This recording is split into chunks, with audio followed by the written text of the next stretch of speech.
আমরা 7 জন একটা গরু ভাগে কিনি, 4 জন দড়ি ধরে টানি, পিছন থেকে 3 জন ঠেলি। এমন একটা গরু যেই গরুর উপরে বয়স্ক ভাতা ওয়াজিব। দুর্বল গরু ভাই, হাড় হাড্ডি সব দেখা যায়। কুরবানি স্থান পর্যন্ত হাঁটে যাওয়ার শক্তি নাই, কোলে করে নিয়ে যায়। হুজুর বলে চাচা এই গরু জবাই করলে হবে না। কয় না হুজুর জবাই করেন, ভিতরে গোস্ত সেট করা আছে। এরকম দুর্বল গাবি জবাই করলে হবে না। আল্লাহ কি বলেন? তাসুরুন নাযিরিন, চমৎকার হুষ্টপুষ্ট দেখতে সুন্দর একটা পশু জবাই করতে হবে। কথা বলে ঠিক না? শোনেন, কুরবানির ওয়াজ আমি করব না, এটা আপনাদের মসজিদের হুজুর কবে। আমি শুধু আপনাদেরকে 3টা জিনিস বলে যাই। 1 নাম্বার, যারা কুরবানি দিবেন নিয়তটা সহি হওয়া লাগবে। ইন্নামাল আমালু বিন্নিয়াত, প্রত্যেকটা কাজ নিয়তের উপরে নির্ভরশীল। অনেক মা বাবা বলে হ্যাঁ কুরবানি না দিলে ছেলে মেয়ে মানুষের গোশতের দিকে তাকায় থাকবে, অতএব কিস্তি তুলে হলেও দেব। আপনার কুরবানি হবে না। জামাই বাড়িতে গোশত বানানো আসায় এইরকম ধান্দায় কুরবানি দিলে হবে না। আরে ভাই, কুরবানি তো দিচ্ছেন আল্লাহর জন্য, জবাই করে তো ছেলে মেয়েরই খাওয়াবেন, আত্মীয় স্বজনকে দেবেন, গরিব দুঃখীকে দিয়েই তো খাবেন। আগে খাওয়ার নিয়ত কার। কুরবানি মানে ত্যাগ করা, স্যাক্রিফাইস করা, বিলিয়ে দেয়া, বন্টন করা, উৎসর্গ করা। ভোগের নাম কুরবানি নয়, ত্যাগের নাম হলো কুরবানি। অন্যের মুখে হাসি ফুটানোর নাম হলো কুরবানি। কথা কি? ভালোবাসেন বলুন সুবহানাল্লাহ। 3 নাম্বার, ফাসল্লি লিরাব্বিকা ওয়ানহার, আগে সালাত আদায় করো রবের জন্য, এরপরে কুরবানি করো রবের জন্য। তাহলে আগে নামাজ পড়ো, তারপরে কুরবানি করো। সকাল 9টায় বিরাজ করে দড়ি ধরে বসে আছেন, ফজরের নামাজও নাই, ঈদের নামাজও নাই। ওরে দিলে হ্যাঁ আছে না, খালি গোশত খাওয়াবি ভাই, এই কুরবানি আল্লাহর দরবারে কবুল হবে না। আল্লাহ যেন হেদায়েত দান করেন। আপনার শোনেন, আপনার নিয়ত যদি সহি হয়, টাকাটা যদি হালাল হয়, নামাজি হয়ে যদি কুরবানি দেন, 10,000 টাকার একটা ভেড়াও যদি দেন, 20,000 টাকার একটা ছাগলও যদি দেন, আপনার ওই নিয়ত সহি, টাকাটা হালাল, ওই ছাগল ভেড়া রক্ত জমিনে পড়ার আগে আরশের মালিক আল্লাহর কাছে কবুল হয়ে যাবে। কারণ আল্লাহ বলেন ওয়ালাকি ইয়ানালুহুত তাকওয়া মিনকুম। আল্লাহ বলে বান্দা কয় লাখ টাকার গরু দিলে ওইটা দেখি না, আমি দেখি তোর অন্তরে তাকওয়া। কথা কয় না? অন্তরে যেইটা আছে আল্লাহ সেইটাকে কবুল করবেন। তাহলে লোক দেখানো কুরবানি করব না। অনেকে বলে গ্রামে সেরা দিলাম, গল্প ফাটাই, দরকার নাই ভাই। দিয়েছেন আলহামদুলিল্লাহ, আল্লাহ দেওয়ার তৌফিক দিন। কত দাম হয়েছে, ঠকছেন না জিতছেন, এগুলো কখনো কল্পনাও করবেন না। আল্লাহ যেন হেদায়েত দান করেন। আরো কথা বলার ছিল, ওইদিকে আর যাবো না। সূরার নাম কাউসার, মোট আয়াত আছে 3টি, রুকু আছে 1টি। বিশ্ব নবীর মক্কার জিন্দেগিতে আল্লাহ তাআলা এই সূরাটি নাজিল করেছেন। সবাই একটু মহব্বতে আমার সঙ্গে তেলাওয়াত করুন। আউযু বিল্লাহি মিনাশ শাইতানির রাজিম, বিসমিল্লাহির রাহমানির রাহিম। ইন্না আ'তাইনাকাল কাউসার ফাসল্লি লিরাব্বিকা ওয়ানহার ইন্না শানিয়াকা হুয়াল আবতার। আল্লাহু আকবার। বিতাড়িত মর্দার শয়তানের কাছ থেকে আল্লাহ পাকের কাছে আশ্রয় প্রার্থনা চাচ্ছি। পরম করুণাময় দয়ালু আল্লাহ তাআলার নামে শুরু করছি। সূরার নাম কাউসার। যে কোনো আয়াত বা সূরার তাফসীর করতে হলে কোন প্রেক্ষাপটে কোন সময় আল্লাহ তাআলা সেই সূরাটি বা আয়াতটি নাজিল করেছেন, সেই নাজিলের প্রেক্ষাপট জানা দরকার আছে না না? আরবিতে বলা হয় শানে নজুল। যদি শানে নজুল আলোচনা করা হয় তাহলে তাফসীর বুঝতে সহজ হয়। চিৎকার মেরে বলুন আল্লাহু আকবার। তো সম্মানিত ভাইয়েরা আমার, আপাতত আপনাদের কাছে 12টা পর্যন্ত একটু সময় চাই। আপনারা কি 12টা পর্যন্ত থাকবেন তো ইনশাআল্লাহ? কারা কারা থাকবেন না তারা হাত তুলে দেখান। যারা থাকবেন না, আলহামদুলিল্লাহ সবাই থাকার নিয়ত করছে, তাহলে 2টা হাত তুলে একবার শুধু বলবেন ইনশাআল্লাহ। একটু ভালোবেসে ডাক দেন না, ইনশাআল্লাহ। আল্লাহ আপনাদেরকে কবুল করুন। জোরে বলুন আমিন। এই যে হাত তুলে ওয়াদা দিলেন, ওয়াদা ভঙ্গ করা কিসের লক্ষণ? মুনাফিকের লক্ষণ। আমার বিশ্বাস বগুড়ার মাটিতে কোনো মুনাফিকের জায়গা নাই। কথা বলেন। এখন যাই যাতে আমার আর বলা যাবে না, তাহলে ওয়াজের মাঝখানে ডিস্টার্ব হয়ে যাবে। কোনো কথা নাই। 12টার আগে কোনো কথা নাই। কেউ কোন অতিথি এলো, কি হলো না হলো, কিচ্ছু না। পরে যে বলবেন অমুক অতিথি আসছে, বাবা যাই যা আসুক সম্মান দিবেন, বসাবেন, ঠিক আছে? আমার মুনাজাতের আগে 2-4 মিনিট যদি কাউ থাকে বইলে দিন, দরকার আমি মাইক ছেড়ে দিব, আপনারা ফজর পর্যন্ত চালাবেন, কিন্তু 12টার আগে আমার আর ধইরেন না। যে রেডি? লিল্লাহিত তাকবীর। তাহলে সূরা কাউসার কোন প্রেক্ষাপটে কোন সময় আল্লাহ তাআলা নাজিল করেছেন, সেই নাজিলের সময়কালটা তুলে ধরা দরকার আছে না না? আমার ভাইয়েরা, দিল দিয়া কথাগুলো বুঝবেন বাজান। বিশ্বনবীর প্রিয় সাহাবী হযরতে আনাস রাদিয়াল্লাহু তাআলা বলেন, নবীজি কাবার হাতিমে হেলান দিয়ে বসা, আমি তাকায় দেখি নবীজির মনটা ভীষণ খারাপ, মুখটা মলিন, চোখের কোনা দিয়া অশ্রু ঝরতেছে। হযরতে আনাস ডেকে বলেন, কিছুটা সময় অতিবাহিত হয়ে যাওয়ার পরে আমি তাকায় দেখি নবীজি আমার মুস্কি মুস্কি হাসতেছেন। বলুন সুবহানাল্লাহ। এই এক চুল না, কোনো কথা না। সম্মানিত ভাইয়েরা আমার, দিল দিয়া কথাগুলো বোঝার চেষ্টা করবেন বাজান। নবীজি কেন কাঁদেন, কেন হাসেন, এর পিছনে রহস্য আছে না নাই? নবীজির কান্না করার কারণ হলো নবীজির কলিজার টুকরা ছেলে সন্তানগুলো জন্ম নেয়, আর একে একে ছেলে সন্তানগুলো মারা যায়। আবুল কাসেম মারা যায়, আবু তাহের মারা যায়, ইব্রাহিম মারা যায়। বাবা হিসাবে নবীর মনেও কষ্ট লাগে কিনা? আপনারাই বলুন বাজান। আল্লাহ না করুক আপনার আমার সন্তান যদি মারা যায়, আপনার আমার মনের ভিতরে কষ্ট লাগবে, কথা বলেন ঠিক কি না? একেতে সন্তান হারানোর ব্যথা, অন্যদিকে নবীজির কাছের চাচা নাম হলো আবু লাহাব ডেকে বলে, ভাতিজা তোমার বংশী বাতি জ্বালানোর কেউ থাকলো না, তুমি একটা লেজ কাটা, তুমি একটা নির্বংশ, তুমি একটা হাত করে জোরে কন্যা নাউযুবিল্লাহ। যদিও রাসূলের 4-4টা কন্যা সন্তান জীবিত ছিল, কিন্তু নবীজির ছেলে সন্তানগুলো জন্ম নেয় আর একে একে ছেলে সন্তানগুলো মারা যায়। নবীজির ছেলে সন্তানগুলো বাজান গো আমার কেন শিশুকালে মারা গেলেন? একটা ছেলেও কেন যৌবন পর্যন্ত জীবিত থাকলো না? অনেক পয়গম্বরের সন্তান জীবিত ছিল, আপনার আমার নবীর ছেলে সন্তানগুলো কেন জীবিত থাকলো না? আল্লাহ তাআলা কেন শিশুকালে উঠিয়ে নিলেন? এর পিছনে কারণ আছে না নাই? নবীজির ছেলে সন্তানগুলো শিশুকালে বিদায় নেওয়ার পিছনে কারণ আছে 3টি। জোরে বলেন কয়টি? আর যারা নবীর উম্মত হিসেবে জানতে মনে চায় না নবীজির ছেলে সন্তানগুলো কেন মারা গেল, কি সেই 3টি রহস্য, কি সেই 3টি কারণ? কারা কারা শুনতে চান হাত তুলে দেখান। সবাই শুনতে চান তো ইনশাআল্লাহ? আল্লাহ কবুল করুন, জোরে বলুন আমিন। আমার ভাইয়ের নবীজির ছেলে সন্তানগুলো কেন মারা গেল, কি সেই 3টি রহস্য, কি সেই 3টি কারণ? যদি বলতে চায় তাহলে 3 নাম্বার আয়াতের আলোচনা করা লাগবে। আমি কি 1 নাম্বার আয়াত বাদ দিয়ে 3 নাম্বারে যাব, নাকি আস্তে আস্তে শুরু করা যাক? ধৈর্য আছে তো ভাই? ধৈর্য আছে তো ইনশাআল্লাহ? আমার ভাইয়েরা, একে তো সন্তান হারানোর ব্যথা, আপন মানুষদের সমালোচনা, অন্যদিকে সাহাবায়ে কেরাম যারা ইসলাম ধর্ম গ্রহণ করে, কাফির বেঈমানরা তাদের উপর নির্যাতন জুলুমের স্টিম রোলার চালায়। এই যখন ইসলামের অবস্থা, একদিকে সন্তান হারানোর ব্যথা, কাফেরদের সমালোচনা, সাহাবায়ে কেরামদের উপর নির্যাতন জুলুম, এই জন্য নবীজির মনটা ভীষণ খারাপ, মুখটা মলিন, চোখের কোনা দিয়া অশ্রু ঝরতেছে। নবীর যখন মন খারাপ, নবীকে সান্ত্বনা দেওয়ার দায়িত্ব কার? একটু চিৎকার মেরে বলেন কার? আমার আল্লাহ ডেকে বলে, জিবরাইল আমার বন্ধুর মা নাই, বাবা নাই, আমি স্যার আমার বন্ধুর কেউ নাই রে জিবরাইল, আমার বন্ধুর মনটা হয়েছে ভারী, আমি আল্লাহ সইতে নাহি পারি, লাহু মাহফুজ থেকে সূরা কাউসার নিয়ে যায় আমার বন্ধুর উপরে নাজিল কর তাড়াতাড়ি। বলুন আল্লাহু আকবার। নবী আমার ডেকে বলে, আনাস আমার মনটা কেন খারাপ তোমরা জানো, কিন্তু আমার মুস্কি হাসি দেওয়ার কারণ হলো এই মাত্র আসমান থেকে জিবরাইল এসে আমার উপরে সূরা কাউসার নাজিল করলো।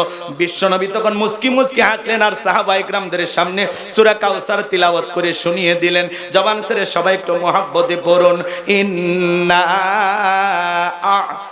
আ'তাইনাকাল কাউসার ফাসাল্লি লিরাব্বিকা ওয়ানহার ইন্না শানিয়াকা হুয়াল আবতার। আল্লাহু আকবার।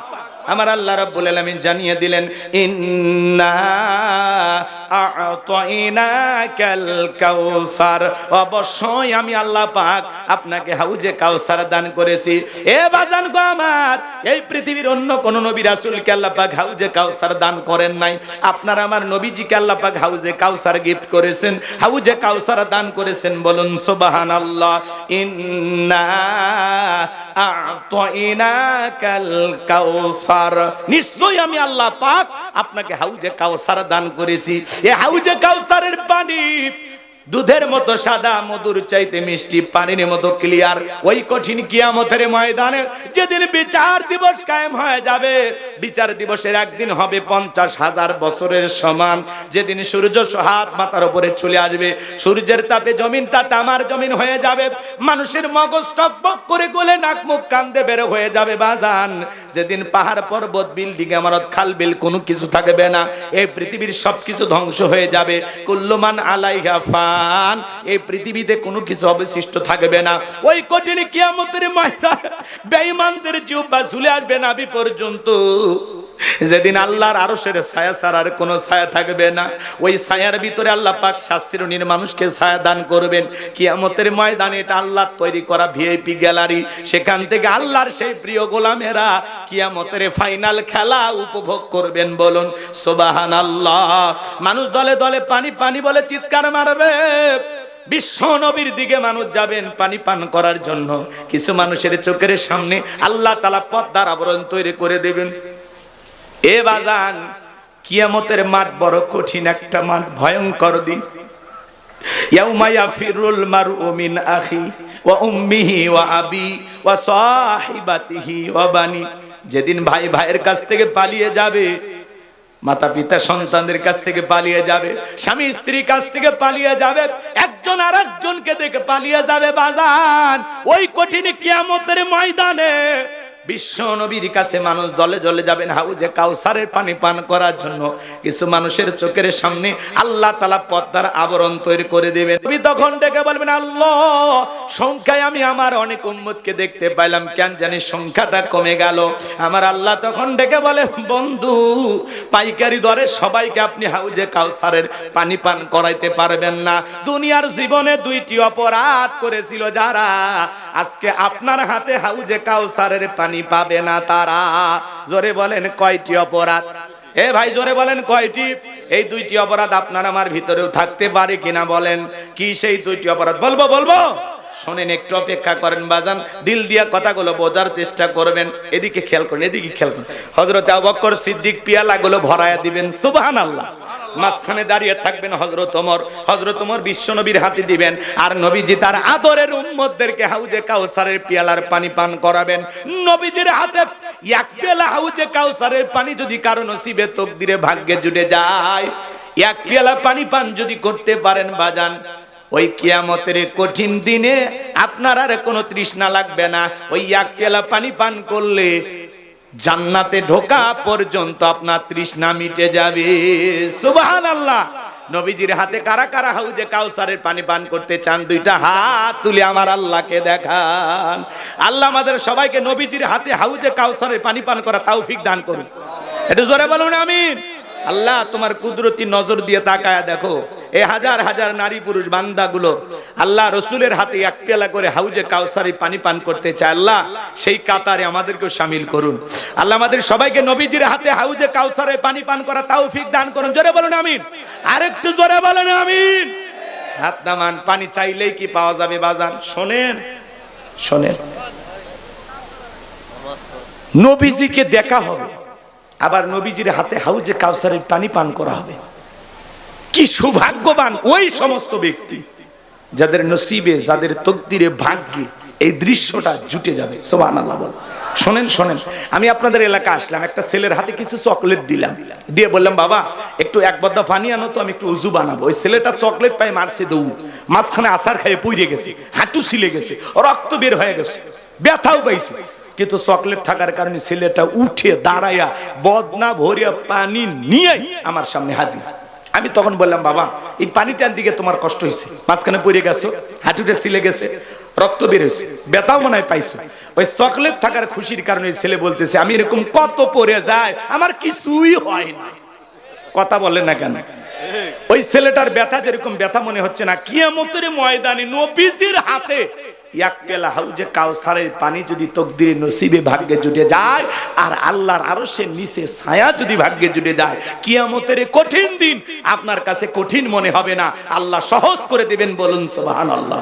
একটু জোরে বলুন সুবহানাল্লাহ। আর এই 2 জায়গায় যাদের ভাগ্য থাকবে এরা জান্নাতি, তাদের আর কোনো টেনশনই নাই। সুবহানাল্লাহ বল। এইবার শোনেন, পানি চাইলেই কি পাওয়া যায়? ঠান্ডা পানি দিয়ে উযু বানায় সালাত আদায় করতে হবে। হঠাৎ করে কেউ নামাজ ধরছে, পুরাতন যারা মুসল্লি এরা নতুন মুসল্লিকে দেখে ঠাট্টা বিদ্রুপ করে। হ্যাঁ, সূর্য আজ কোন দিকে উঠছে? উত্তর বারাবার দিকে মসজিদে। নামাজ পড়বি না 2 দিন পরে ছেড়ে দিবি? আচ্ছা মুরব্বি সাবধান, আপনি তো দাওয়াত দিয়ে 5 জনকে মসজিদে আনতে পারেন না। একজন হঠাৎ করে নামাজ ধরেছে, 2 ওয়াক্ত পড়বি না 2 দিন পড়বে, ওটা ওর ব্যাপার। পারলে ওর জন্য দোয়া করেন যে ভাতিজা তুমি মসজিদে আসছো নামাজ পড়তে, দেখে দিলটা ভইরা গেছে, আল্লাহর কাছে দোয়া করি আল্লাহ যেন মৃত্যু পর্যন্ত তোমাকে মসজিদে এসে নামাজ পড়ার তৌফিক দান করেন। আপনি দোয়া করেন, ভালোবেসে বুকে টানেন, কেন উল্টাপাল্টা বলেন? আপনার এই সমালোচনা শুনে পরে আসর থেকে যদি এই ছেলেটা মসজিদে না আসে আল্লাহর কাছে কি জবাব দিবেন? এই কথা বলেন না।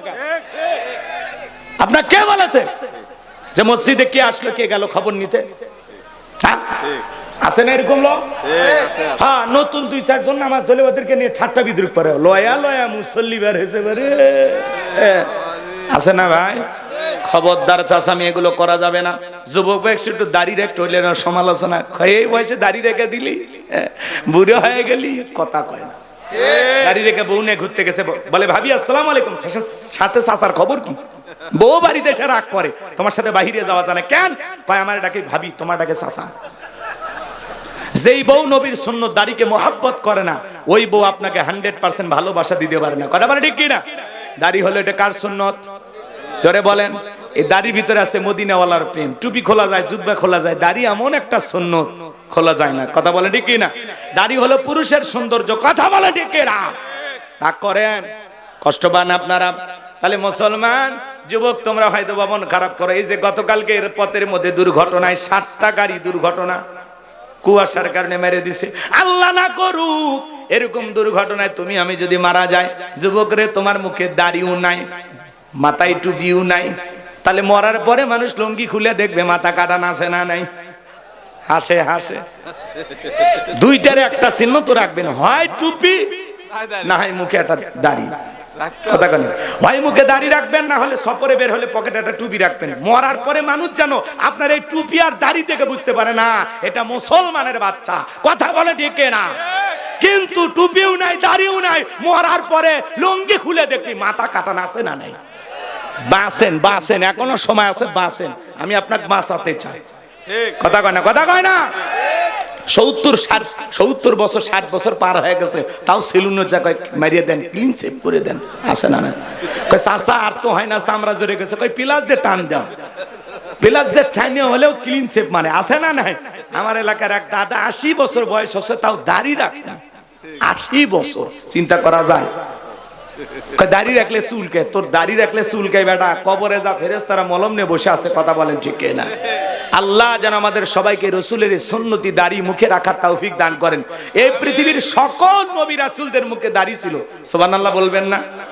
তাহলে আমরা রাখবো তো ইনশাআল্লাহ। কোন কোন যুবক দাড়ি রাখবে আজ থেকে? হাত তোলো তো দেখি শোনা। আলহামদুলিল্লাহ আলহামদুলিল্লাহ। এই যে কয়েকজন মানুষ, আপনারা পরিবর্তন হইলেই মাহফিল কবুল হবে। আমার ভাইয়েরা দিল দিয়া কথাগুলো বোঝার চেষ্টা করবেন বাজান। আমি গুনাহগার যে কথা বলতে চাই, হাউজে কাউসারের পানি চাইলেই তো পাওয়া যাবে না। হাউজে কাউসারের পানি পান করতে গেলে কাজ করতে হবে 2টি। আল্লাহ যাদেরকে হাত দিয়েছেন 2টা আঙ্গুল তুলে বলেন তো কাজ করতে হবে কয়টি? 2টি। আরো জোরে, জোরে হলো না, উঠেই যাবে। হাত নামান, একটু মিছিল করার অভ্যাস করেন, সামনে মিছিল করা লাগবে। 16 বছর মিছিল করতে পারেননি, কথা কয় না? একটু অপেক্ষা করেন। হাউজে কাউসারে পানি পান করতে গেলে 2টা কাজ করা লাগবে। আল্লাহ তাআলা সেটা 2 নাম্বার আয়াতে জানিয়ে দিলেন, ফাসল্লিলি রাব্বিকা ওয়ানহার। বলেন বলেন, ফাসল্লিলি রাব্বিকা ওয়ানহার। 1 নাম্বার হলো ফাসল্লিলি রাব্বিকা, রবির উদ্দেশ্যে সালাত। সালাত হবে একমাত্র কার জন্য? قل إن صلاتي ونسكي ومحياي ومماتي لله رب العالمين। সূরা আনআম আয়াত নাম্বার 162 আল্লাহ তাআলা জানিয়ে দিলেন, নবীজি আপনি বলুন আমার নামাজ, আমার কুরবানি, আমার জীবন, আমার মরণ লিল্লাহি রাব্বিল আলামিন, আসমান জমিনের প্রতিপালকের জন্য। তাহলে মুমিন জীবনের সব ইবাদত হবে একমাত্র কাকে পাওয়ার জন্য? ফাসল্লিলি রাব্বিকা, রবের উদ্দেশ্যে সালাত। সালাত হবে একমাত্র রবের জন্য। জোরে বলেন কার জন্য? আরেকটু জোরে বলেন কার জন্য? আল্লাহ বলেন ফালিয়াবুদু রাব্বা হাযাল বাইত আল্লাযী আত'আমাহুম মিন জু' ওয়া আমানাহুম মিন খাউফ। আল্লাহ তাআলা ডেকে বলেন এই ঘরের মালিকের ইবাদত করো। ইবাদত যদি ইবাদতের মতো হয়, বান্দা 5 ওয়াক্ত সালাতে মাথা নত করে আমি আল্লাহকে যদি সিজদা দিতে পারো, তোমার ইবাদত যদি ইবাদতের মতো হয়, নামাজ যদি নামাজের মতো হয়, আমি আল্লাহ দুইটা জিনিস তোমাদেরকে দেব। এক নাম্বার, রিজেকের টেনশন করা লাগবে না, আমি আল্লাহ রিজেকের ব্যবস্থা করব। বলুন সুবহানাল্লাহ। ও বগুড়ার মুসলমানেরা, রাত 1টা-2টার দিকে একটা প্রাণী বের হয়, কুহু কইয়াছিল। ওর নাম কি? শিয়াল পণ্ডিত। ওর নাম কি? শিবগঞ্জে মুরগির হোটেল আছে, ব্যাংকের অ্যাকাউন্টে টাকা জমানো আছে, ওরে খাওয়াই কে? সকালবেলা একটা পাখি খালি পেটে নির থেকে বের হয়ে যায়, সন্ধ্যাবেলায় ওই পাখির পেটটা ভরে নিরে ফেরত আসার ব্যবস্থা করেন তিনি কে? আল্লাহ যদি পাখিকে খাওয়ায়, শিয়ালকে খাওয়ায়, আমরা হলাম আশরাফুল মাখলুকাত, কুনতুম খায়রা উম্মাতিন উখরিজাত লিন-নাস। আল্লাহ বলে তোমাদেরকে উত্তম জাতি বানাইলাম, ভিআইপি বানাইলাম, আল্লাহকে আমাদেরকে না খাওয়ায় রাখবে? বলেন তো বাজান, রিজিক দেওয়ার একমাত্র মালিক কে? ওয়ামা মিন দাব্বাতিন ফিল আরদি ইল্লা আলাল্লাহি রিজকুহা। সূরা হুদের ভিতরে আল্লাহ পাক জানিয়ে দিলেন, এই পৃথিবীতে এমন কোন বিচরণশীল প্রাণী নাই যার রিজেকের ব্যবস্থা আমি আল্লাহ আসমান থেকে করি না। ওই আটলান্টিক মহাসমুদ্রের 33,000 ফিট গভীরতল পানি নিচে থাকা ছোট্ট একটা প্রাণী, তার রিজেকের ব্যবস্থাও আমি আল্লাহ আসমান থেকে করি। বলুন সুবহানাল্লাহ। তাহলে বলেন তো বাজান, রিজেক দেওয়ার একমাত্র মালিক কে? আর 2 নাম্বার, ও আমানাহুম মিন খাউফ। গোলাম রে, নামাজ যদি নামাজের মতো হয়, 2 নাম্বার, আমি আল্লাহ সকল ভয় থেকে নিরাপত্তা দেব। আপনার আমার মনে ভয় আছে না নাই? 2 লাখ টাকা নিয়ে সোনাতলা থেকে আসবেন, এই গ্রামের নাম কি বলেন? এখন মা মনে মনে ভাবতেছেন, আল্লাহ 2 লাখ টাকা নিয়ে রাত 2টা বাজে বাড়ি পর্যন্ত যাইতে পারবো নাকি? বালুহাটের মনে ডাকু মারা মরে, চোর ডাকাতের কবলে পড়ে, ছিনতাই খালের কবলে পড়ে, ইটের ভাটার ওই সাইডে মাঝে মাঝে সাইজ করে নাকি? কথা কন না কে? আমি যতটুকু শুনলাম বাজান, মাঝে মাঝে সাইজ করে। ওরা কার? আল্লাহর ওলি, তাহাজ্জুদ পড়ার জন্য হাজির হয় না। ওরা হলো সমাজের সবচেয়ে নিকৃষ্ট মানুষ। এক কথা কন, বেটা রোজগার করে খাইতে পারো না? শোনেন শোনেন, আজকে সমাজে ভয় আছে না নাই? আল্লাহ 2 লাখ টাকা নিয়ে বাড়ি পর্যন্ত যাইতে পারবো নাকি? ছিনতাইকারী কবলে পড়ে, চোরের কবলে পড়ে টাকা জান 2টা হারাবো, ভয় আছে না নাই? এই সমাজে আজকে আতঙ্ক কাজ করে বাজার, ভয় ভীতি কাজ করে, গরু ছাগল পর্যন্ত চুরি হয়ে যাচ্ছে। কথা বলেন ঠিক কি না? এই সমাজে চুরি, দুর্নীতি, টেন্ডারবাজি, চাঁদাবাজি, খুন ধর্ষণ বন্ধ হবে সেই দিন, আল্লাহর কোরআন দিয়া জমিনটা চলবে যেই দিন। চুরি বন্ধ হবে না? এত বছর ওয়াজ করলাম, আমার পায়ের জুতো 3 বার চুরি হয়েছে, 3 বার। আমি যে মসজিদে জুমার খুতবা দেই হুজুর, 2 বছর আগে ওই মসজিদের মাইক সেট সব চুরি হয়েছে। এই কথা কর।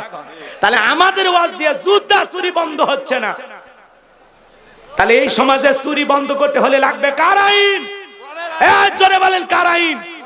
আল্লাহ থেকে 1,500 বছর আইন, 1,500 বছর আগে আইন দিয়েছেন, ওয়াসসারিকু ওয়াসসারিকাতু ফাকতাউ আইদিয়াহুমা জাযাআম বিমা কাসাবা নাকালাম মিনাল্লাহ। আল্লাহু আকবার। সূরা মাইদার 38 নম্বর আয়াতে আল্লাহ আইন দিয়েছেন, চোর পুরুষ হোক আর নারী হোক, আল্লাহর বিধান, আল্লাহর ফয়সালা হলো, যদি চোর চুরি করেছে, অপরাধ প্রমাণিত হয়, চোরের ডান হাতের কবজি প্রকাশ্যে কেটে দাও। এরকম মিডিয়াকে ডাইকা বাইতুল মোকাররমের সামনে নিয়ে এসে যদি একটা চোরের হাত কেটে ফলাও করে প্রচার করা হতো যে বাংলার পার্লামেন্টে আইন পাস করা হলো, চুরি করলে হাত কেটে দেওয়া হবে, একটা চোরের হাত কেটে খালি টেস্ট করে দেখেন, বাংলাদেশের সমস্ত চোরেরা তওবা করে আল্লাহর ওলি হয়ে যাবে। ও বলবে ভিক্ষা করে খাবো, তাও চুরি করব না। কিন্তু কে শোনে কার কথা? আজও গেল না মনের ব্যথা। এখন উচিত কথা যদি কই, পিঠের ওপর দিয়ে যাবি মই। এ আনন্দে কিছু লোক কিনে খাবে বগুড়ার স্পেশাল দই। যত দোষ নন্দ ঘোষ, সত্যটা বললে দোষ, করলে অন্যায়ের প্রতিবাদ, নামটা হবে তোমার মৌলবাদ, নামটা হবে তোমার জঙ্গিবাদ। কথা কয় না কে? সরিষাই তো ভূত, ওরা আল্লাহর আইন কেমনে চালু করবে? কথা কয় না কে? ওরা বলে 1500 বছরের আইন ব্যাকডেট। এই বেটা ব্যাকডেট না আপডেট, খালি কথাটা শুনে দেখ একবার, টেস্ট কর, টেস্ট কর কথা কন। এত সিসি ক্যামেরা লাগবে? সিসি ক্যামেরা লাগাইছে সোনার দোকানে বিভিন্ন গুরুত্বপূর্ণ পয়েন্টে, চোর চুরি করতে আসে বলে ও এই জায়গায় রেকর্ড হচ্ছে, সিসি ক্যামেরা পর্যন্ত চুরি করে নিয়ে যায়। কথা বলেন ঠিক কিনা? এই জন্য বাজান, এই সমাজে চুরি বন্ধ করতে হলে আল্লাহর আইন, আরে ভাই কোন আইনে বান্দাকে সাইজ করা যাবে আল্লাহর চাইতে বেশি বুঝতে হবে।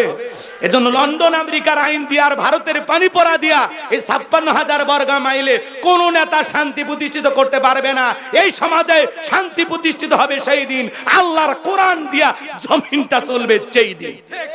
এই জমিন আল্লাহর আইন চালু হোক। কারা কারা চান হাত তুলে দেখান। লিল্লাহে তাকবীর। হাত নামান। আলা লাহুল খলক ওয়াল আম, সৃষ্টি যার, আইন চলবে সে আল্লাহর। কথা বলেন ঠিক কি না? 53 বছর প্রত্যেকবার প্রধানমন্ত্রী হয়েছে কে? মুসলমান। কথা কয় না। নামাজের ন্যূনতম বিল কেউ পার্লামেন্টে পাস করেনি। কথা বলে ঠিক না? নেতা চুরির আইন কেন চালু করে না? কারণ নেতা জানে চুরির আইন চালু করলে আগে আমার হাত কাটা যাবে, কারণ এই হাত দিয়ে যে পরিমাণে দুর্নীতি করছে ও ঘুমের ঘরে দেখে, ওরে বাবা এই আইন চালু করলে তো আমি শেষ। কথা কয় না? কথা কয় না? 11 লক্ষ কোটি টাকা দুর্নীতি করে বিগত সরকারের ওই সমস্ত স্বৈরাচার জালেমেরা বিদায় হয়ে গেছে। 11 লক্ষ কোটি টাকা দুর্নীতি করে বিদেশে পাচার করেছে। নেতা দেশি, বাড়ি হলো বিদেশে। এমন নেতা আছে বউটাও বিদেশি। কথা কয় না? ঠিক। বস করবো না, দোয়া করবো, চলে। শুনবেন না? রাগ করেন নাকি আপনারা? 93 বিলিয়ন ডলার ঋণের বোঝা বাংলাদেশের মানুষের ঘাড়ের উপরে চাপায়ে দিয়ে ওরা পালিয়ে গেছে। কথা বলে ঠিক কিনা? এই দেশের 48 বিলিয়ন ডলার ছিল রিজার্ভ, চিপিয়ে খায়া এই দেশের দুর্নীতি করে লুটে পুটে খায়া সব শেষ ভাই, খালি মাটি পড়ে আছে গো, খালি মাটি। কথা কন ঠিক কিনা? এত দুর্নীতিবাজ। ওই এমপি মন্ত্রীরা বড় বড় কথা বলতো, প্রধানমন্ত্রীর থেকে শুরু করে এমপি মন্ত্রী, আমলা কামলা, নায়ক গায়ক, ইউনিয়ন পর্যায়ে নেতা কর্মী পর্যন্ত, হুজুর পর্যন্ত পালিয়ে গেছে। পৃথিবীর ইতিহাসে এমন পতন আর কারো ঘটেনি। আজকে গ্যারেজে 5-10 কোটি টাকা দামের গাড়িগুলো পড়ে আছে, এমপি মন্ত্রী নাই। এমন এমপি মন্ত্রী ছিল নাইকে সারা ঘুম হয়নি। এই কথা কয়। হাজার হাজার বিঘা জমি জোর করে দখল করে টেন্ডারবাজি চাঁদাবাজি করে সম্পদের বিশাল পাহাড় বানিয়েছিল। এক একটা বেনজির, বাপরে কি নাম! কথা কন বেটা, বেনজি। রেডি হয়ে থাকো তোমরা, রেডি হয়ে থাকো। এক এক এমপি মন্ত্রী সব পালে গেছে। হাউন আঙ্কেল আছে আছে? কেউ নাই, সব পালে গেছে। কথা বলে ঠিক কিনা?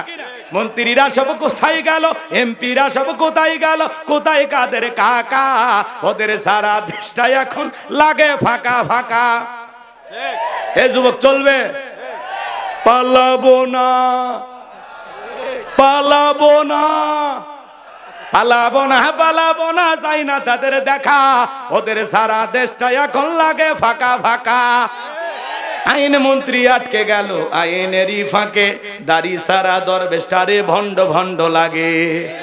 শুনেছি ভাই কত নেতা নেত্রী খাইতেছে ভাই ডান্ডা, বিচারপতি কালমানিকের ফাটিয়েছে নাকি আন্ডা। এটা আমার খবর না, মিডিয়ার খবর। এই বিচারপতি শামসুদ্দিন মানিক আল্লামা সাইদি হুজুরকে মৃত্যুদণ্ডের রায় দিয়েছিল। ছাত্র আন্দোলনে সবাইকে রাজাকারের বাচ্চা বলে গালি দিয়েছিল। কথা বলেন? এই বিচারপতি কুখ্যাত কালামানিকেরও মৃত্যুদণ্ডের রায় হওয়া দরকার আছে না নাই? 116 জন আলিমের তালিকা করে দুদকের কাছে জমা দিয়েছে। আমার রোল নাম্বার ছিল 23। আমারে কত তালিকায় রাখছে? 116 জনের মধ্যে আমি 23 নম্বরে। আপনারা চেনেন না? ওরা ঠিকই চেনে। রাগ করতেছেন মনে হয়? এই উত্তরবঙ্গ থেকে 3 জন আলেমের নাম ছিল। আমার নাম বজলুর রশিদ, চাচার নাম আর রুহুল আমিন যুক্তিবাদী। নাম শোনেননি? এই 3 জনের নাম ছিল। হ্যাঁ, আর আমি তো গাইবান্ধার মুফতি। রাগ করেন নাকি আপনারা? যারা আলেমদের তালিকা করেছিল ওরা বিনা তালিকায় জেলখানা। কষ্ট হয় নাকি আপনাদের? আমার ভাইয়েরা মন খারাপ করবেন না, আমি গুনাহগার। যে কথা বলতে চাচ্ছিলাম, আল্লাহ বলেন নামাজ যদি নামাজের মতো আদায় করো আমি আল্লাহ দুইটা জিনিস দেব। এক নাম্বার রিজিকের ব্যবস্থা করব, আর দুই নাম্বার সকল ভয় থেকে আমি আল্লাহ নিরাপত্তা দেব। তাহলে বলেন তো বাজান, নামাজের মতো আদায় করার দরকার আছে না নাই? তাহলে ফাসল্লি লিরাব্বিকা ওয়ানহার, এক নাম্বার হলো রবের উদ্দেশ্যে সালাত আদায় করা লাগবে।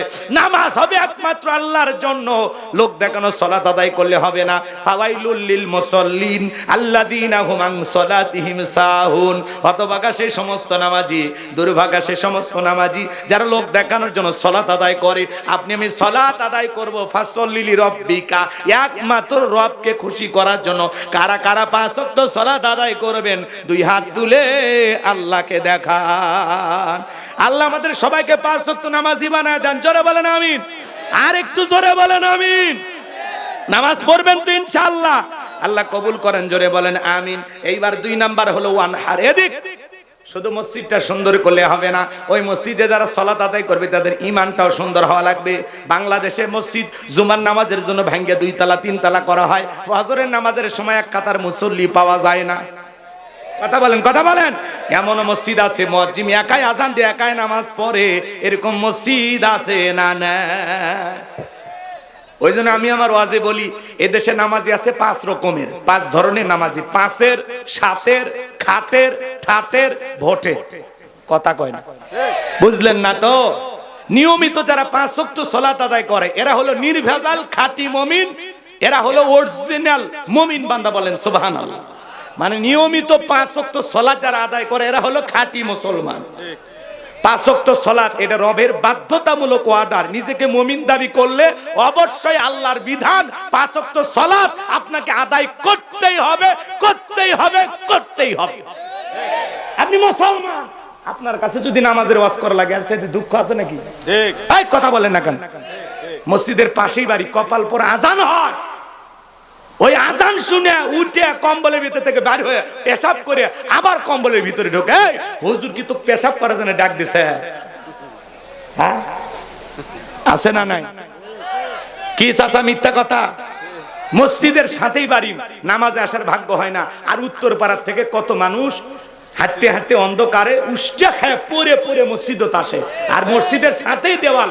হুজুর সূরা তিলাওয়াত করলে ওই ঘর থেকে শুনতে পারে, আর কপাল পরা মসজিদে আসে না। এই কথা বলেন, শোনো। তাহলে নিয়মিত যারা 5 ওয়াক্ত সালাত আদায় করে এরা হলো খাঁটি মুমিন। 7 দিন পরে পরে জুমার সালাত আদায় করে যারা, লাইফ সাপোর্টে বেঁচে থাকা মুসলমান তারা। বুঝলেন না?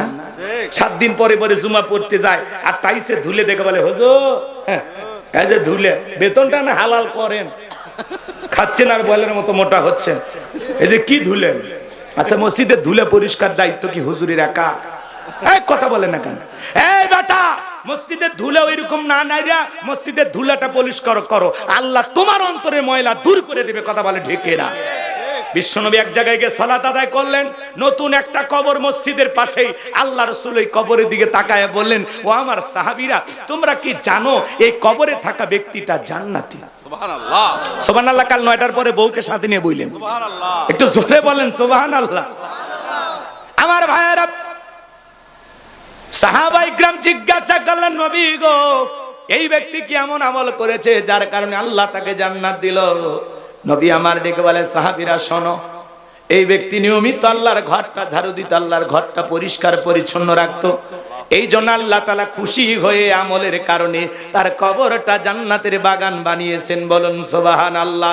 মসজিদ ঝাড়ু দেওয়ার কারণে আল্লাহ যদি তারে জান্নাত দেয়, সেই মসজিদ মাঝে মাঝে পরিষ্কার করা দরকার আছে না? না। তাহলে 7 দিন পরে পরে খালি জুমার 2 রাকাতের সালাম ফিরাইতে দেরি, আসসালামু আলাইকুম, আসসালাম। মসজিদের বাইরে আর পা যেতে দেরি নাই। কথা কথা সুন্নত পড়ে না, সালাম ফিরান, এদিক সালাম ফিরাইতে দেরি, মসজিদের বাইরে পা রাখতে দেরি নাই। ওই যে সুন্নত না পড়ে বাড়িতে গেল, অবশ্য বউ সাথে নিয়ে যা পরে পরে সুন্নত না। এই ছেলে 2 রাকাত ফরজ পড়লি, সুন্নত পড়বি না কেন? পড়লি না তোরা বল? আরে চাচা মুনাজাত পড়ে, সুন্নতটা পড়লো না, সেই কথাটা আগে কর। কথা কন। মুনাজাত ওর মন চাইলে করবে, না চাইলে না করবে, এটা নামাজের অংশ না। কিন্তু মুনাজাত করবে কারা? যারা পাপ, অনেক পাপ করেছে, আমার গুনাহ আছে, অপরাধ আছে, আল্লাহর কাছে তো চাইতে হবে, না চাইলে কি আল্লাহ দেবে? তাহলে আর যারা মনে করেন গুনাই নাই, অপরাধী নাই, ওই খামাকা হাত তুলবি কে? ও লতিফ সিদ্দিকীর ছোট ভাই লতিফ সিদ্দিকী বললো না আমি আল্লাহর কাছে কেন পাপের জন্য ক্ষমা চাইবো, আমি তো পাপই করি। তো যাদের পাপ নাই তারা আবার কৃষক মুনাজাত করবে, এক কথা কন না? আল্লাহর কাছে চাওয়ার দুইটা সিস্টেম, হয় মুনাজাত না হলে সিজদা দিয়ে, কথা কন। তাহলে যারা মুনাজাত করে না অবশ্য তারা সিজদার মাধ্যমে চায়। কে কেমনে চাই কেমনে বুঝবেন না, তাই এগুলো নিয়ে ছোটখাটো বিষয় নিয়ে দ্বন্দ্ব করবেন না। আমিন দলিন না সলিন, আসতে না জোরে, নাবিতে না বুকে, এগুলো নিয়ে দ্বন্দ্ব করে। নবী নূরের তৈরি, মাটির তৈরি, এলেনে আমরা দ্বন্দ্ব করি, আর জালেমেরা টিকে থাকে সিয়েন নিয়ে। জায়গা মতো জান এলে দ্বন্দ্ব নিয়ে লাভ নাই, কথা কন। আপনার জায়গা মতো খুঁজে পাওয়া যায় না, আপনি খালি মিলেত কেমনে বসে আসেন। পরে পরে পরে সমস্যা কি, পরে পরে চলেন না, জায়গা মতো ইসলামকে প্রতিষ্ঠিত করি সবাই মিলে, কথা কন। রাগ করেন নাকি? তাহলে 7 দিন পরে পরে জুমার নামাজ পড়ে যারা লাইভ সাপোর্টে বেঁচে থাকা মুসলমান, তারা হঠাৎ করে শুনবেন মসজিদের মাইকে ফজরের পরে এলান হয়, এই গ্রামের অমুক ব্যক্তি মারা গেছে, ইন্না লিল্লাহি ওয়া ইন্না ইলাইহি রাজিউন। আপনার আমার মৃত্যুর সংবাদ শোনার পরে এলাকার সব লোকজন চলে আসে। ওই গ্রামের আপনার বন্ধু ডেকে বলে, এ বয়ে ওদের উত্তরপাড়া বাদশা মারা গেছে, গত 2 দিন আগে মোকামতলা চা খেলাম একসাথে, বিলটাও দিল না। কয় ভাই আমি বিল দেই, ইস সেই লোকটা মারা গেছে, বেঁচে থাকলে আরো 10 দিন চায়ের বিল দিত, কথা কন। বউ বলতেছে তাড়াতাড়ি পাঞ্জাবি ধুয়ে দিয়ে জানাজায় যাওয়া লাগে। ওর উদ্দেশ্য হলো জানাজা পড়া, জহর পড়া না, কথা কন। এবার জহরের নামাজের আজান হয়ে গেছে, দৌড়ে মসজিদে যা দেখে হুজুর জানাজার নামাজে দাঁড়িয়ে সে না জহর, আগে জহর তারপরে তো জানাজা, কথা কয় না। তখন বলতেছে যেহেতু জানাজা পড়তে আসলাম তাহলে জহরটা পড়ে নেই, আল্লাহু আকবার। ওর নিয়ত হলো জানাজা পড়া, জহর পড়া না। পরিস্থিতির কারণে বাধ্য হয়ে সেদিন জহর পড়েছিল, কথা কয় না। মাঝে মাঝে দেখবেন এরকম লোক দেখানো নামাজি, বিয়ে বাড়িতে বেড়াইতে গেছে, হঠাৎ করে বিয়ে হাজি মানুষ আজান দিছে, কয় বিয়ে নামাজে গেলাম, তখন বলতেছে আমরাও পড়ি বিয়ে মাঝে মাঝে, কথা কয়। মানে এটা বাধ্য হয়ে পড়ে, পরিস্থিতি তাকে বাধ্য করে নামাজ পড়তে। নতুন জামাই শ্বশুর বাড়িতে বেড়াতে গেলে শাশুড়ি বলে যাও বাবা যাও মসজিদে যাও, মানুষ বলে অমুক একটা ভালো জামাই পাচ্ছে, যাও বাবা যাও। শাশুড়ি কথা শুনে মসজিদে যায়, মফি আছে না নাই? এ বাজান গো আমার মন খারাপ করবেন না, এইবার ভালো করে বোঝেন, মানুষ মারা গেলে জানাজা পড়ে যারা, এরা হলো খাটের মুসল্লি। হুজুর যখন দাঁড়িয়ে বলে কুল্লু নাফসিন যায়িকাতুল মাউত, সবাইকে মৃত্যুর স্বাদ গ্রহণ করা লাগবে। ভাই আজকে এই ব্যক্তির জানাজা, কালকে আপনার, পরশুদিন আমার, দুনিয়ার থাকার জায়গা না, সবাইকে মৃত্যুর স্বাদ গ্রহণ করা লাগবে। হুজুরের ওয়াজ শুনে আফসোস করে আর বলে ঠিক ঠিক ঠিক। কবরে মাটি দিয়ে বাড়িতে আসাও শেষ, সমস্ত ওয়াজ নসিহত সব শেষ হয়ে গেছে, কিন্তু ওই মাটি দেওয়ার আগে এমন আফসোস, এমন অনুশোচনা, চেহারার মধ্যে এমন চিন্তার ছাপ, মনে হয় আজকে থেকে ওই লোক আর নামাজ ছাড়বে না। কি ভাই কি? হুজুরও বলে ভাই বলেন আজ থেকে কারা কারা নামাজ পড়বেন? এ হাত তোলার বেলায় আছে গো, বাঙালি ওয়াদা দিতে মিস করে না, আমল করুক আর না করুক, রাগ করেন করলেই আমার কি। এইবার শোনেন, 2 ঈদের নামাজ পড়ে যারা ঠাটের মুসল্লি, তারা নতুন একটা পাঞ্জাবি কিনে বউ কাছে বলে, বগুড়া নিউ মার্কেট থেকে কিনছি, দেখ তো সোনা কেমন লাগে।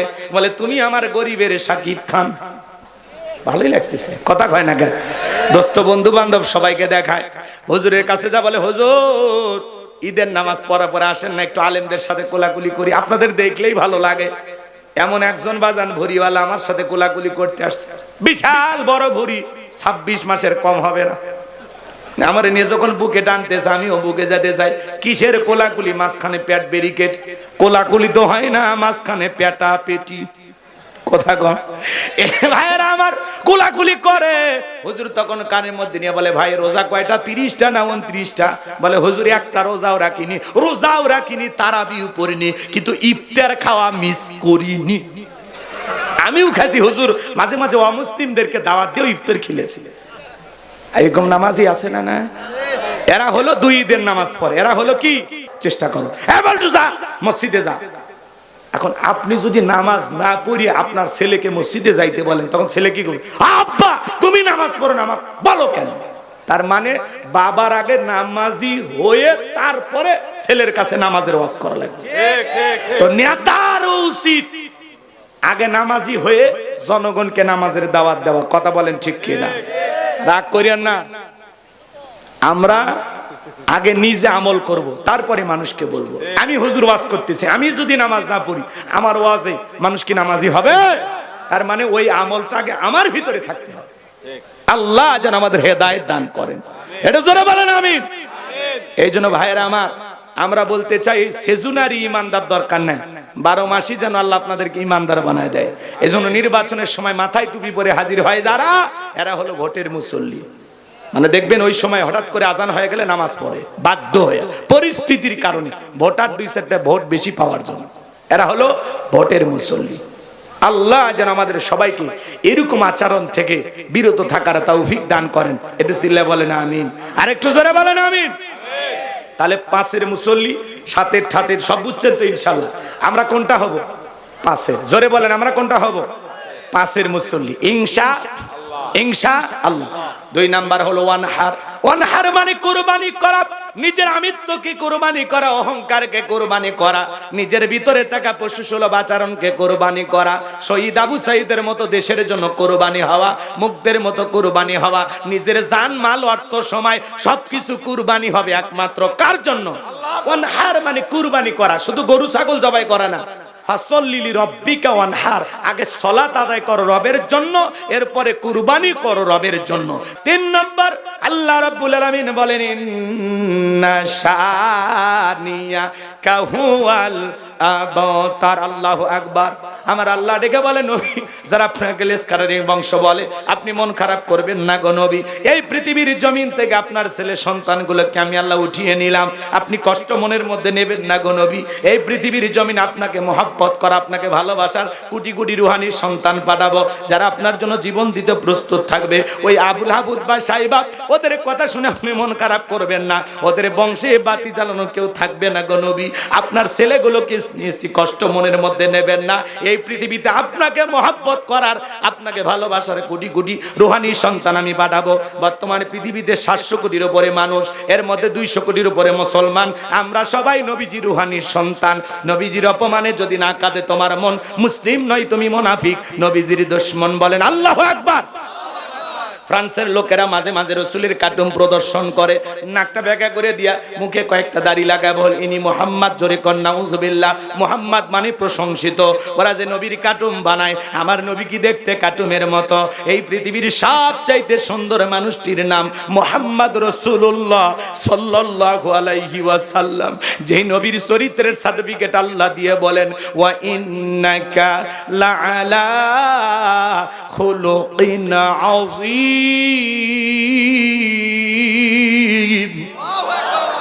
আল্লাহ তাআলা জানিয়ে দিলেন, নবীজি আপনি হলেন পুত পবিত্র, মহান চরিত্রের অধিকারী। আযীম আরবিতে এমন একটি শব্দ যার গভীরতা মাপা যায় না। আটলান্টিক মহাসমুদ্রের কিনারায় দাঁড়িয়ে কেউ যদি চামচ দিয়ে পানি ছেঁচা শুরু করে, আপনারা কি বলবেন লোকটা পাগল? কোনো না কোনো দিন হয়তোবা চামচ দিয়ে আটলান্টিক মহাসমুদ্রের পানি শুকানো সম্ভব হতেও পারে, কিন্তু নবীজির চরিত্র নিয়ে আলোচনা করে শেষ করা যাবে না, কারণ এর কোনো কুল কিনারা নাই। বলুন সুবহানাল্লাহ। যে নবী 63 বছরের জিন্দেগিতে একটি মিথ্যা কথা বলেননি, এমন বিশ্ব রেকর্ড পৃথিবীর আর কোন নেতার আছে? সেই নবীকে আদর্শ মানতে, মডেল মানতে রাজি আছেন তো ইনশাআল্লাহ? লাকাদ কানা লাকুম ফি রাসূলিল্লাহি উসওয়াতুন হাসানা। তোমাদের জন্য উত্তম আদর্শ আছে রাসূলের জীবনের ভিতরে। যুবকরে, মেসি, নেইমার, শাকিব খান, শাহরুখ খান তোমার আমার আদর্শ না, তোমার আমার আদর্শ নবী মুহাম্মদ রাসূলুল্লাহ সাল্লাল্লাহু আলাইহি ওয়াসাল্লাম। নবী হলেন আপনার আমার মডেল। হ্যাঁ, কথা বলেন না কেন? তুমি ম্যারাডোনার নাম নিয়ে 10 নাম্বার জার্সি পরো, মেসির নামে 10 নাম্বার জার্সি পরো, আর্জেন্টিনাকে ভালোবেসে পতাকা লাগাও। এ যুবক, নবী মুহাম্মদকে ভালোবেসে মুখে কেন দাড়িটা রাখলা না? কেন লম্বা জুব্বাটা পরলা না? কেন কোরআন পড়লা না? কেন হাদিস পড়লা না? কেন জীবনটা নবী এবং সাহাবীদের মতো সাজাইলা না? কবে বুঝবা? কবে বুঝবা? মেসি খ্রিস্টান, ওরে অনুসরণ করলে ও জাহান্নামে, তুমিও জাহান্নামে। আলেমদের কথা ভালো লাগে না? ভালো লাগবে সেই দিন কবরে 2 পাশের মাটি চাপ দেবে যেই দিন, ওই দিন টের পাবে, ইস যদি হুজুরদের কথা শুনে মসজিদে যাইতাম, কোরআন পড়তাম, আমলের জিন্দেগি করতাম, ইস তাহলে আজকে কবরে এই শাস্তি হইতো না, এই আযাব হইতো না। আপনি কেমনে পারেন এত ওয়াজ, এত নসিহত, এত বয়ান, এত বুঝান, কেমনে পরিবর্তন হবেন ভাজান? কোন ভাষায় বললে আপনি বুঝবেন বলেন তো? নবীকে গালি দিচ্ছ কারা জানেন? শোনেন শোনেন, 2 মিনিটে বলে দিই। কষ্ট হচ্ছে নাকি আপনাদের?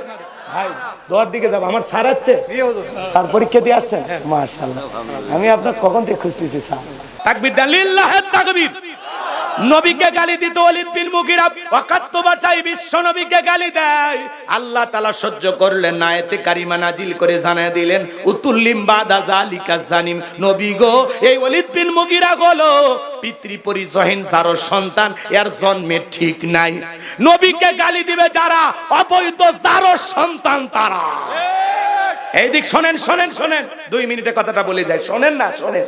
এইবার ওয়ালিদ বিন মুগিরা নবীকে ডেকে বলে, নবী এত বড় কথা, আমার জন্মের ঠিক নাই, আপনি থাকেন, আমি বাড়িতে যাই। ছেলেটা বৈধ না অবৈধ জানে কে? ফ্যাক্টরির মালিক, তার মানে তার মা। এইবার তার মায়ের নাম ছিল ঝর্ণা।